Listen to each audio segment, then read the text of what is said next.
Shalom. Selamat datang di Renungan Harian Rhapsody of Realities Indonesia, edisi 7 Juli 2025. Kesatuan Iman. Sampai kita semua telah mencapai kesatuan iman dan pengetahuan yang benar tentang anak Allah, kedewasaan penuh, dan tingkat pertumbuhan yang sesuai dengan kepenuhan Kristus. Efesus 4 ayat 13. Ada tingkat kedewasaan yang dituju oleh gereja Tuhan Yesus Kristus di seluruh dunia sebelum pengangkatan gereja terjadi. Ini bukan berarti setiap pribadi akan menjadi dewasa hanya dalam semalam karena kita masih memenangkan jiwa. Oleh karena itu, akan ada orang-orang Kristen yang masih bayi, dan akan memerlukan waktu untuk melatih dan membesarkan mereka dalam firman Tuhan. Namun umat Tuhan terus bertumbuh menjadi semakin dewasa, semakin memiliki kesadaran dan semakin dipersatukan dalam iman. Ini akan terus berlanjut hingga waktu di mana ada kesatuan dalam roh. Apa yang mempersatukan umat Tuhan dalam hal ini adalah pengertian dan pemahaman akan firman Tuhan dan pelayanan Roh Kudus. Ayat pembuka memberitahu kita bahwa hal itu bukanlah sesuatu yang akan dicapai di surga, tetapi di bumi. Perhatikan bahwa ayat itu mengatakan, sampai kita semua telah mencapai, tidak hanya sebagian dari kita, namun seluruh gereja bergerak dalam kesatuan. Bahkan bayi-bayi dalam Kristus yang tidak tahu banyak diharapkan untuk mengikuti bimbingan orang-orang yang telah lebih lama berjalan bersama Tuhan.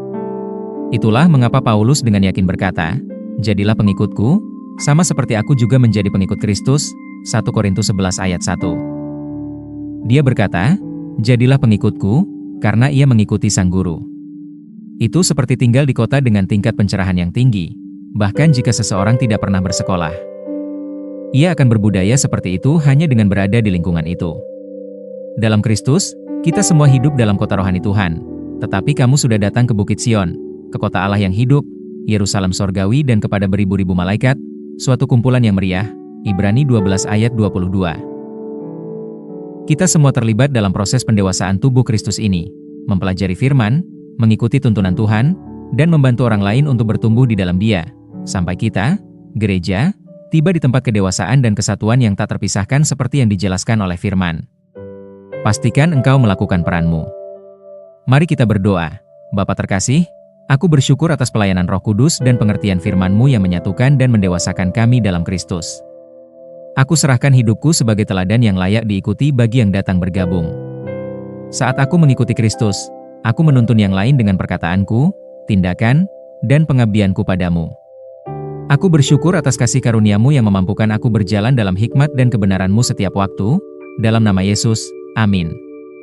Ayat renungan hari ini terdapat dalam 1 Korintus 11 ayat 1, Filipus 3 ayat 17, Efesus 5 ayat 1-2.